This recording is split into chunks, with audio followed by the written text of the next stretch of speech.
Itaasan, siya'y papurihan, Diyos ng lahat o papuri. Sa kaitaasan, siya'y papurihan, ngayon at magpakailanman.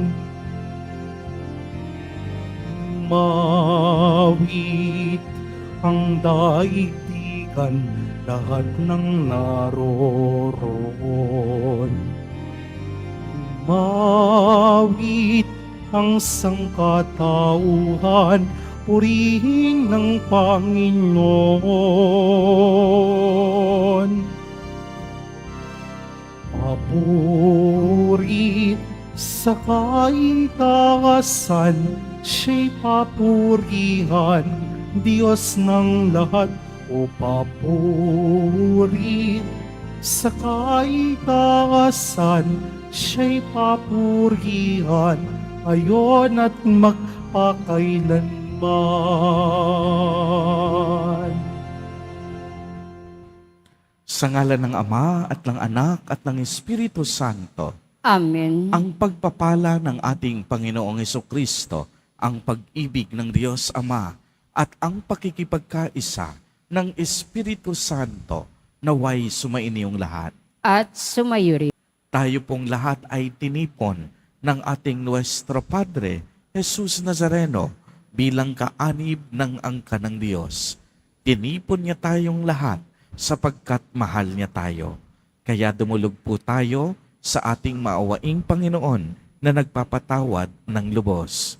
Sinugong tagapagpagaling sa mga nagsisisi, Panginoon, kaawaan mo kami. Panginoon, kaawaan mo kami. Dumating na tagapag-anyayang, mga makasalanan ay magsisi, Kristo, kaawaan mo kami. Kristo, kaawaan mo kami. Nakaluklok ka sa kanan ng Diyos Ama para ipamagitan kami.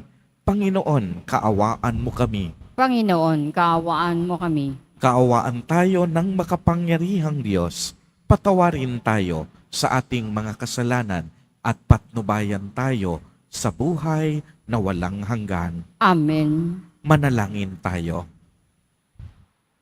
Ama naming makapangyarihan, pinuspos mo ng iyong karunungan at ng lakas na likas sa iyong sugo ang Papa na si San Pio upang kaniyang patatagin ang pananampalatayang Katoliko at pagkaisahin ang tanan kay Kristo sa pagsunod sa itinuro niya at ipinakitang halimbawa. Ipagkaloob mong makamtan namin ang walang maliw na gantimpala sa pamamagitan ni Hesukristo kasama ng Espiritu Santo magpa sa walang hanggan. Amen. Magsiupo ang lahat. Pagbasa mula sa aklat ni Propeta Ezekiel. Sinabi sa akin ng Panginoon, Tao, magpahayag ka laban sa mga pinuno ng Israel.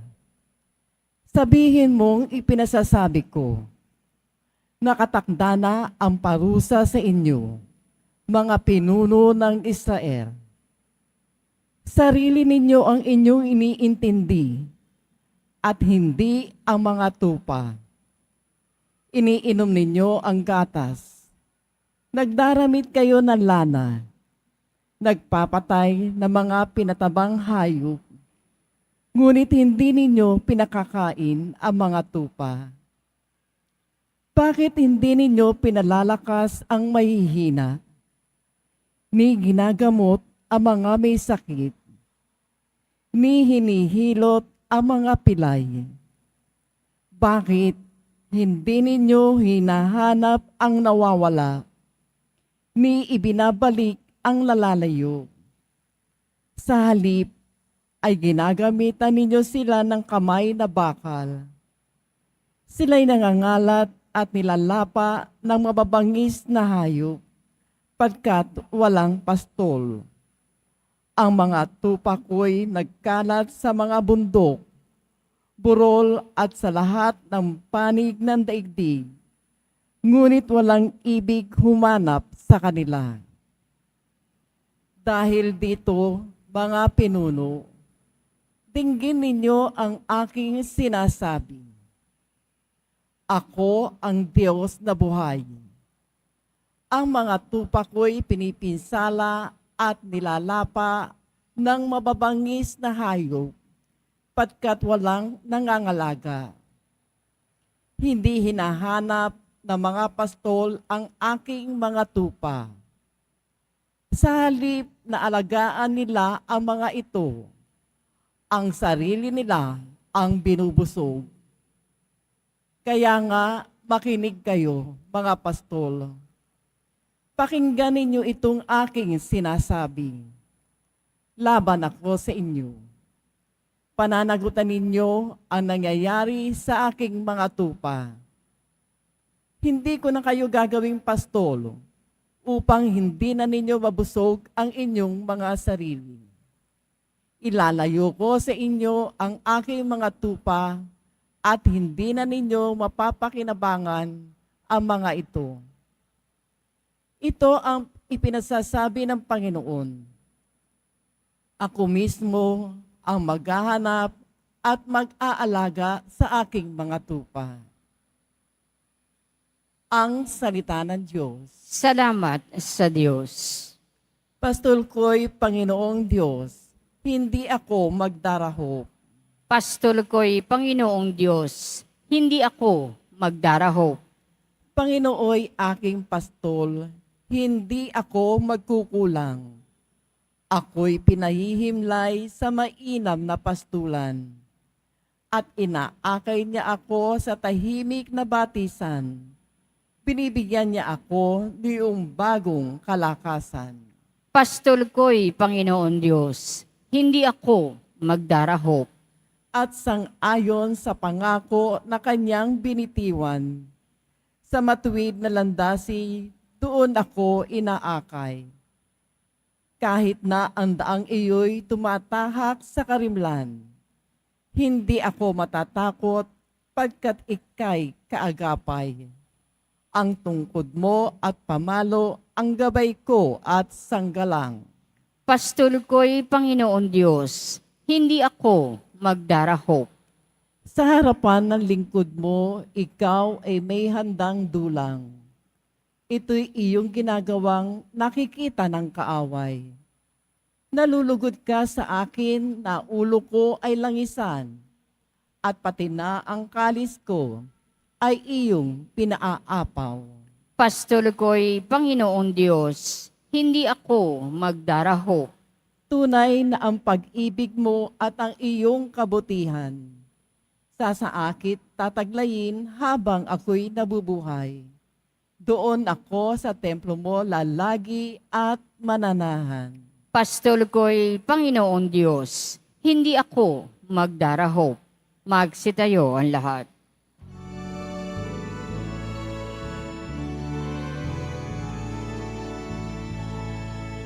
Hallelujah, Hallelujah, Hallelujah, Hallelujah.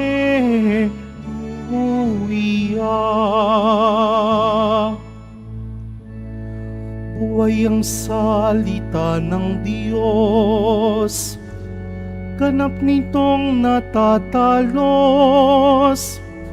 tanang ating inolob.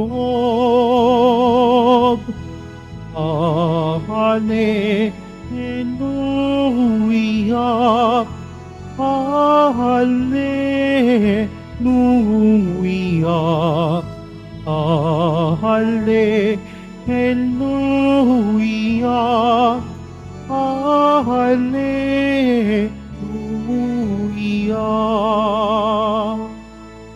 Sumainyo ang Panginoon. At sumayo rin. Ang mabuting balita ng Panginoon ayon kay San Mateo. Papuri sa iyo, Panginoon. Noong panahong iyon, sinabi ni Jesus sa kaniyang mga alagad ang talinhagang ito. Ang paghahari ng Diyos ay katulad nito. Lumabas ng umagang umaga ang may-ari ng ubasan upang humanap ng mga manggagawa. Nang magkasundo na sila sa upa na 1 denaryo maghapon, sila'y pinapunta niya sa kaniyang ubasan. Lumabas siyang muli nang mag-iikasyam ng umaga at nakakita siya ng iba pang tatayo-tayo lamang sa liwasang bayan. Sinabi niya sa kanila, "Pumaroon din kayo at magtrabaho sa aking ubasan at bibigyan ko kayo ng karampatang upa." At pumaroon nga sila. Lumabas na naman siya nang mag-iikalabing dalawa ng tanghali at nang mag-iikatlo ng hapon, at gayon din ang ginawa niya. Nang mag-iika-anim ng hapon, siya'y lumabas uli at nakakita pa ng ibang wala ring ginagawa. Sinabi niya sa kanila, "Bakit kayo tatayo-tayo lang dito sa buong maghapon? Wala pong magbigay sa amin ng trabaho eh." Sagot nila. At sinabi niya, "Kung gayon, pumaroon kayo at gumawa sa aking ubasan." Pagtatakip silim, sinabi ng may-ari ng ubasan sa kaniyang mga katiwala, "Tawagin mo na ang mga manggagawa at sila'y upahan magmula sa huli hanggang sa unang nagtrabaho. Ang mga nagsimula ng mag-iikalima ng hapon ay tumanggap ng tig-1 denaryo, at nang lumapit ang mga nauna, inakala nilang tatanggap sila ng higit doon.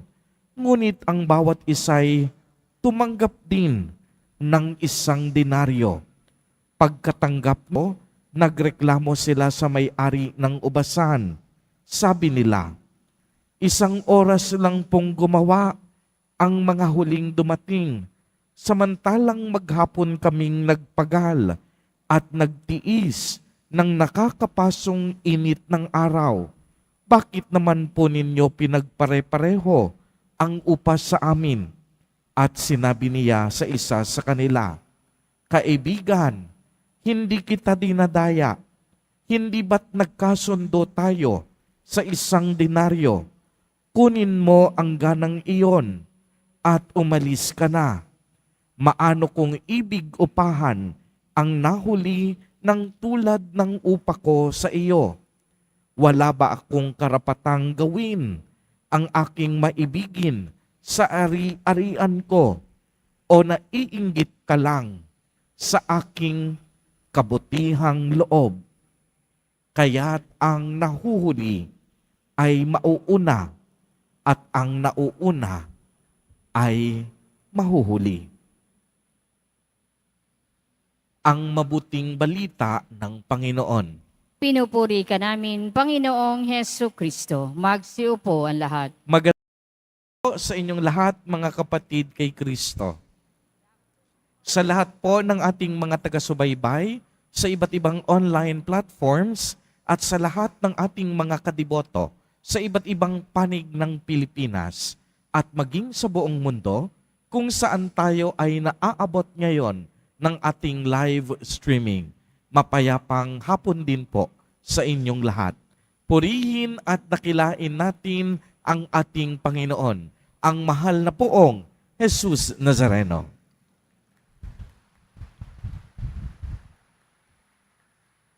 Mga kapatid kay Kristo at mga kadiboto, malugod po namin kayong tinatanggap sa Basilica Minor at Pambansang Dambana ni Jesus Nazareno.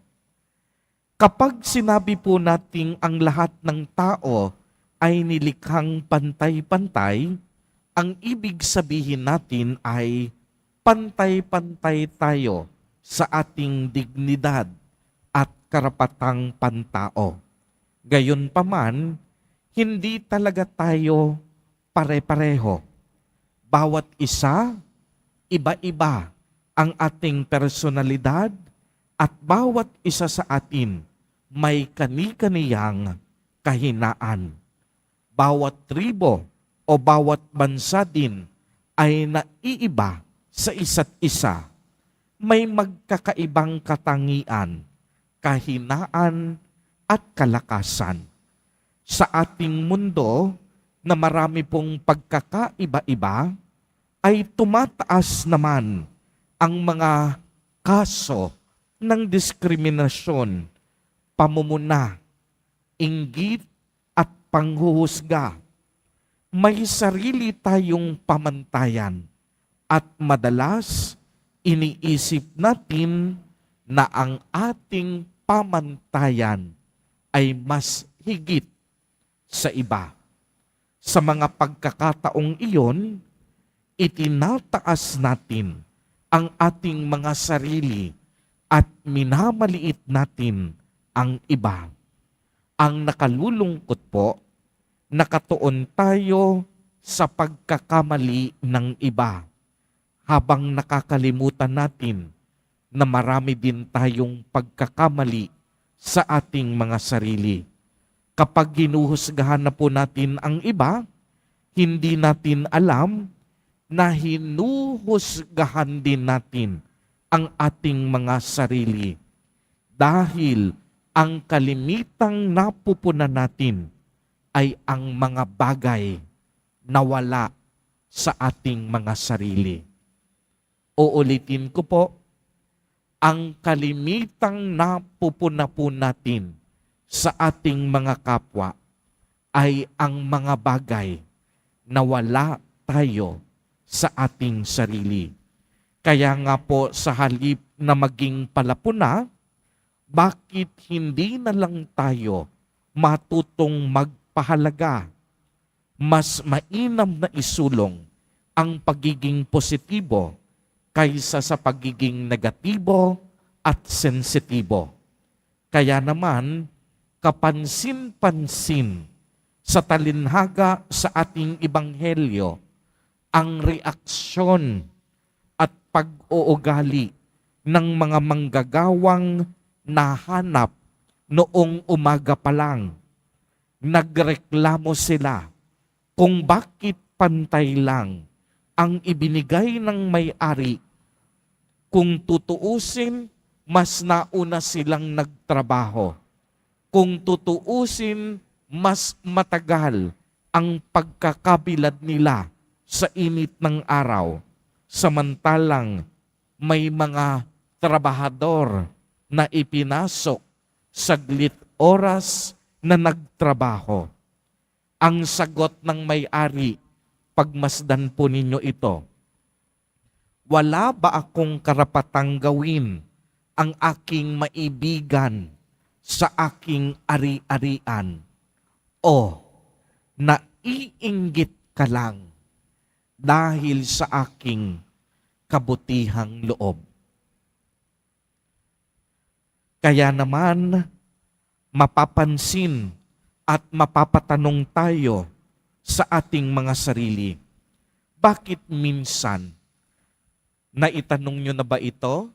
Kahit anong pagsusumikap ko, hindi ko kayang malampasan ang ibang tao. Minsan, kahit anong sipag at tiyaga ko, hindi ako umaangat, hindi kagaya ng ibang tao. Mga kapatid kay Kristo at mga kadeboto, patuloy tayong pinapaalalahanan. Hindi mahalaga ang mga bagay na material na hinahangad natin kaya tayo nagtatrabaho sa buhay na ito.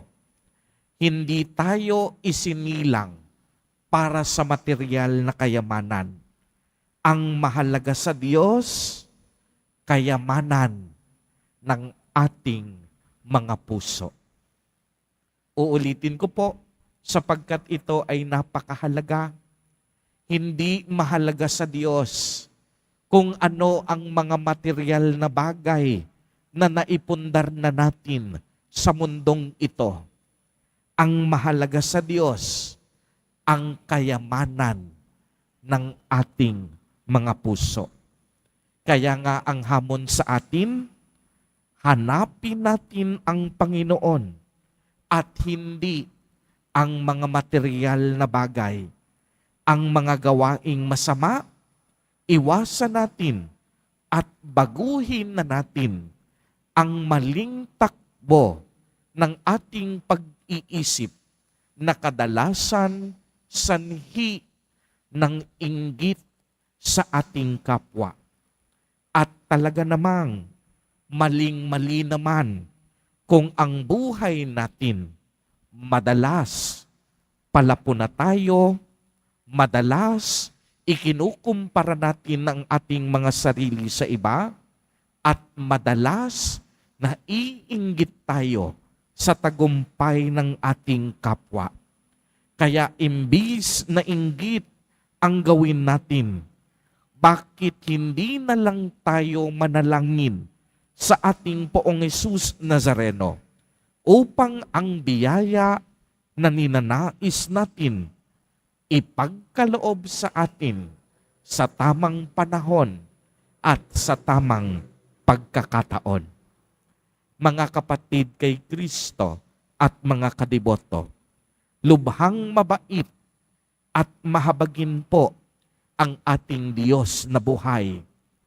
Makontento po tayo at magpasalamat tayo sa napakaraming biyaya na ating nakakamit sa araw-araw ng ating buhay. Wag na wag po tayong magpapatalo sa anumang uri ng inggit at hinanakit sa ating mga puso. Manalangin at magdebosyon tayo, hindi puro reklamo. Upang sa ganitong paraan, maparangalan lagi natin si Jesus Nazareno na tunay ang kagandahan at kabutihang loob sa bawat isa sa atin. Amen. Purihin at dakilain natin ang ating Panginoon, ang mahal na Poong Jesus Nazareno. Magsitayo ang lahat.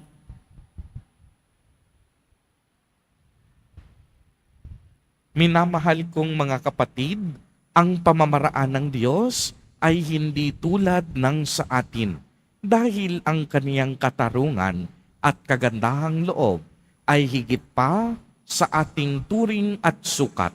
Lumapit tayo sa Kanya habang nananalig na pakikinggan niya tayo at hindi bibiguin.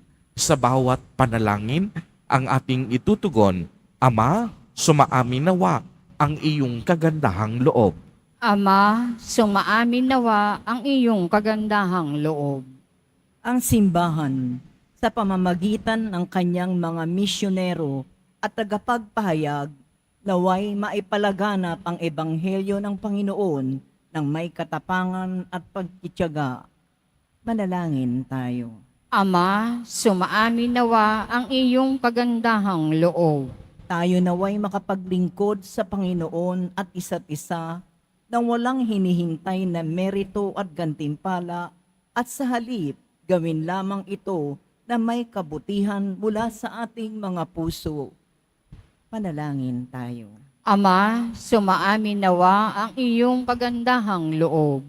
Ang mga walang trabaho naway dagling makatagpo ng kanilang hanap buhay.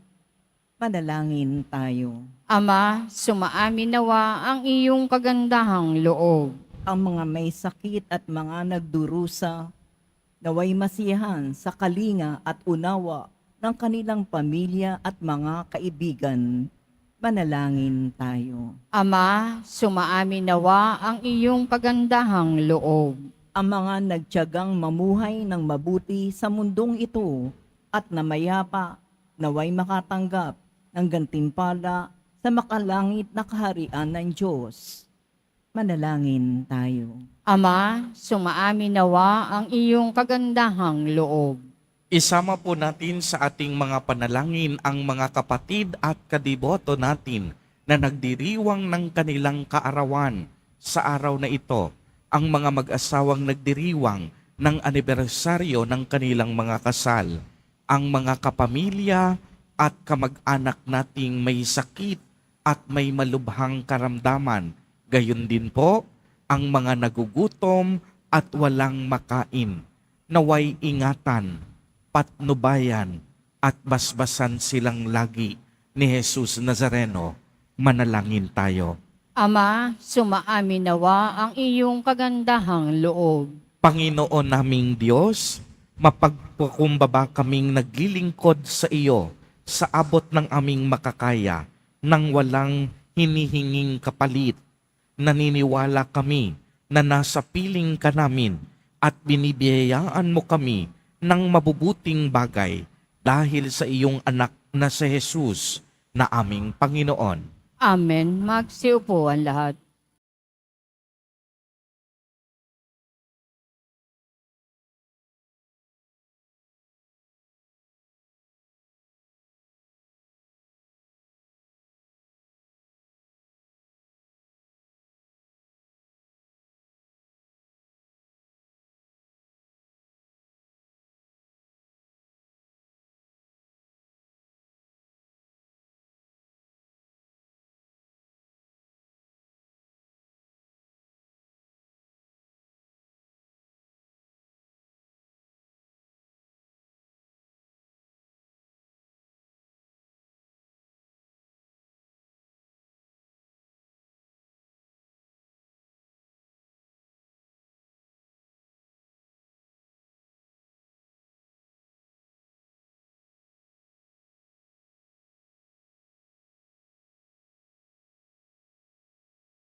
Nalangin kayo mga kapatid upang ang paghahain natin ay kalugdan ng Diyos amang makapangyarihan. Tanggapin nawa ng Panginoon itong paghahain sa iyong mga kamay, sa kapurihan niya at karangalan sa ating kapakinabangan at sa buong sambayanan niyang banal. Ama naming lumikha, sa iyong pagpapaunlak na tanggapin ang aming paghahain, loobin mong kaming nagdiriwang ng may pagtalima sa tagubilin ni Papa San Pio ay taimtim na makaganap at mapakinabang ng wagas sa pamamagitan ni Heso Kristo kasama ng Espiritu Santo magpa sa walang hanggan. Amen. Sumainyo ang Panginoon. At sumayo rin. Itaas sa Diyos ang inyong puso at diwa. Itinaas na namin sa Panginoon. Pasalamatan natin ang Panginoong ating Diyos. Marapat na siya ay pasalamatan. Ama naming makapangyarihan, tunay ngang marapat na ikaw ay aming pasalamatan sa pamamagitan ni Yesu Kristo na aming Panginoon. Ngayong si Papa San Pio ay pinararangalan sa pamumuhay niyang totoong uliran at pagiging maaasahan sa panunungkulan. Kaya't si Heso Kristo na maaasahan sa katapatan ay inihayag sa pangangasiwa sa sambayanan. Kaya kaisa ng mga anghel na nagsisiawit ng papuri sa iyo nang walang humpay sa kalangitan, kami nagbubunyi sa iyong kadakilaan. Santo, Santo, Santo, Panginoon Diyos ng mga hukbo, napupuno ang langit at lupa ng kadakilaan mo, o sana sa kaitaasan. Pinagpala ang naparirito sa ngalan ng Panginoon, o sana sa kaitaasan. Magsiluhod ang lahat. Ama naming banal, ikaw ang bukal ng tanang kabanalan. Kaya't sa pamamagitan ng iyong Espiritu, ay gawin mo pong banal ang mga kaloob na ito upang para sa amin ay maging katawan at dugo ng aming Panginoong Hesukristo. Bago niya pinagtiis ang kusang loob na maging handog, hinawakan niya ang tinapay, pinasalamatan kaniya, pinagati-hati niya iyon, iniabot sa kaniyang mga alagad at sinabi, tanggapin ninyong lahat ito at kanin. Ito ang aking katawan na ihahandog para sa inyo.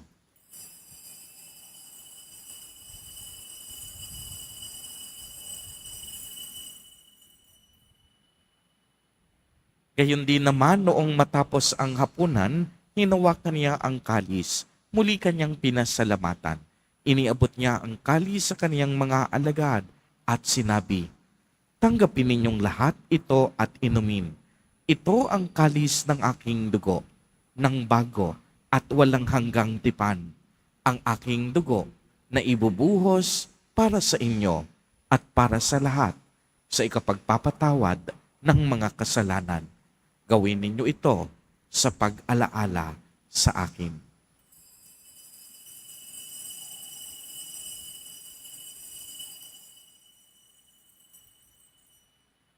Magsitayo ang lahat. Ang misteryo ng pananampalataya. Si Kristo'y namatay, si Kristo'y nabuhay, si Kristo'y babalik sa wakas ng panahon. Ama, ginagawa po namin ngayon ang pag-alaala sa pagkamatay at muling pagkabuhay ng iyong anak.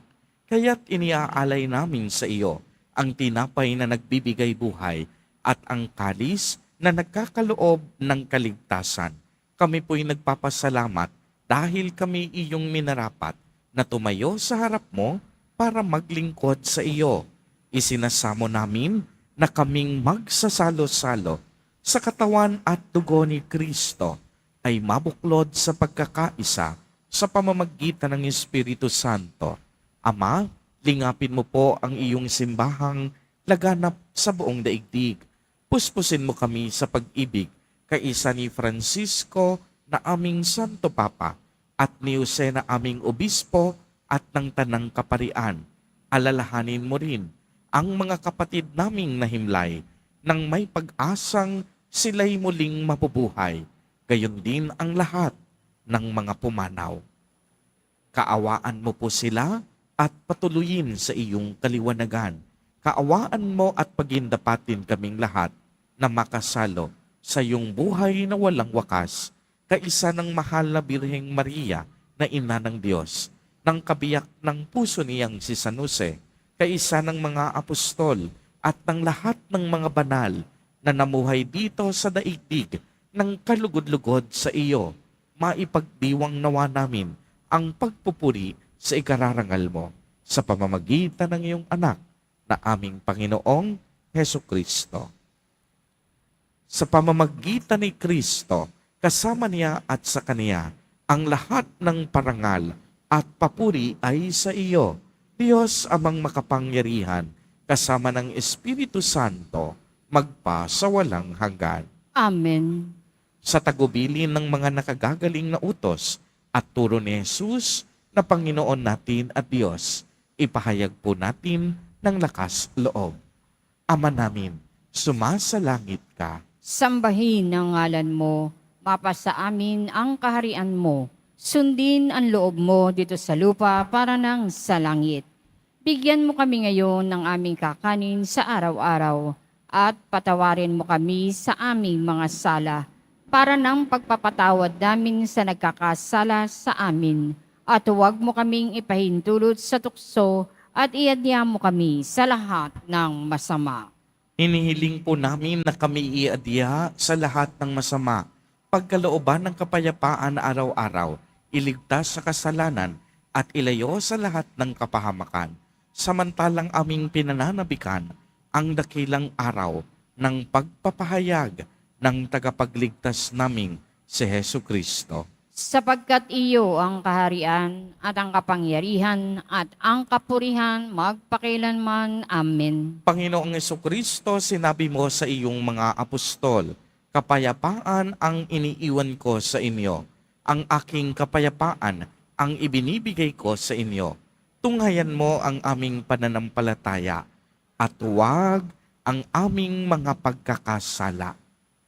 Pagkalooban mo po kami ng kapayapaan at pagkakaisa ayon sa iyong kalooban, kasama ng Espiritu Santo, magpa sa walang hanggan. Amen. Ang kapayapaan ng Panginoon ay laging sumainyo.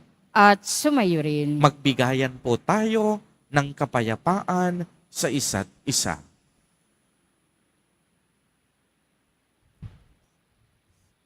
Kordero ng Diyos na nag-aalis ng mga kasalanan ng sanlibutan, maawa ka sa amin. Kordero ng Diyos na nag-aalis ng mga kasalanan ng sanlibutan, maawa ka sa amin. Kordero ng Diyos na nag-aalis ng mga kasalanan ng sanlibutan, ipagkaloob mo sa amin ang kapayapaan. Magsiluhod ang lahat. Ito ang kordero ng Diyos. Ito ang nag-aalis ng mga kasalanan ng sanlibutan. Mapalad ang mga inaanyayahan sa kaniyang piging. Panginoon, hindi ako karapat-dapat na magpatuloy sa iyo, ngunit sa isang salita mo lamang ay gagaling na ako.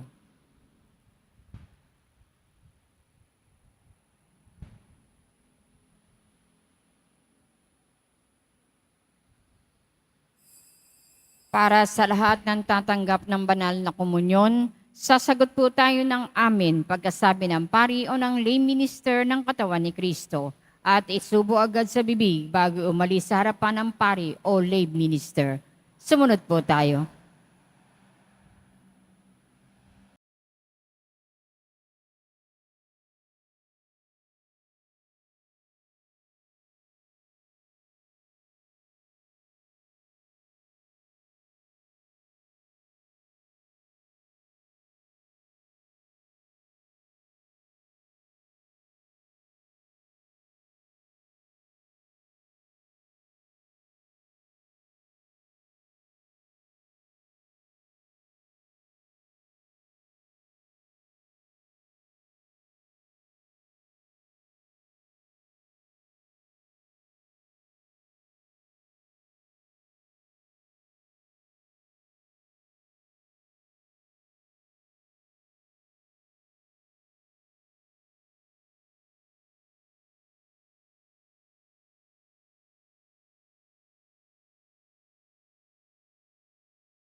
Magsitayo ang lahat. Manalangin tayo. Ama naming mapagmahal, kaming nagsalo-salo sa banal na hapag ay magkaroon nawa ng pananampalatayang matatag at pagkakaisa sa pag-ibig mong matapat sa pamamagitan ni Jesucristo kasama ng Espiritu Santo magpa sa walang hanggan. Amen. Sumainyo ang Panginoon. At sumayo rin. Pagbabasbas. Mahal na Poong Jesus Nazareno, inihayag mo sa pamamagitan ng krus ang walang maliw na pag-ibig ng Diyos sa sangkatauhan. Pakinggan mo po ang kahilingan ng iyong mga angkan na nagsusumamo sa iyo. Makamtan nawa nila ang iyong katugunan at tanggapin ang kasagutan na may utang na loob na tinatanaw. Basbasan din po ninyo ang mga daladala nilang mga imahen at dasalan. Sa pamamagitan ng bendisyon na ito, naway maalala nila ang mga pangako nila noon sa binyag na ikaw ang kanilang iibigin at paglilingkuran bilang Panginoon magpa sa walang hanggan. Amen. At pagpalain po kayong lahat at ng inyong buong pamilya ng makapangyarihang Diyos, Ama, Anak, at Espiritu Santo. Amen. Humayo kayong taglay ang pag-ibig at kapayapaan ng Poong Jesus Nazareno. Salamat sa Diyos.